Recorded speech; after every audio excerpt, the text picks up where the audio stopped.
بے زبانوں کو جب وہ زبان دیتا ہے، بے زبانوں کو جب وہ زبان دیتا ہے، پڑھنے کو پھر وہ قرآن دیتا ہے، بخشنے پہ آئے جب امت کے گناہوں کو، بخشنے پہ آئے جب امت کے گناہوں کو، تحفے میں گناہگاروں کو رمضان دیتا ہے۔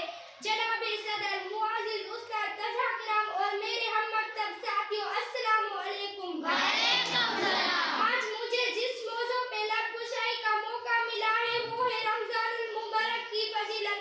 ساتھیوں، جیسا کہ آپ سب جانتے ہیں کہ رمضان المبارک قمری مہینوں میں سے 9واں مہینہ ہے۔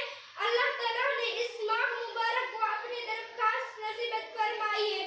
حدیث مبارک میں آتا ہے کہ رمضان شہر اللہ، جس سے پتہ چلتا ہے کہ اس مہینے سے رب ذوالجلال کا خصوصی تعلق ہے، جس کی وجہ سے یہ مہینہ دوسرے مہینوں صاحب منزلت۔ اس ماہ سے خصوصی تعلق سے مراد ہے کہ اللہ تعالیٰ کے تجلیات خاصہ اس مبارک ماہ میں اس درجہ نازل ہوتی ہے، گویا موسیقار بارش کی طرح برستی رہتی ہے۔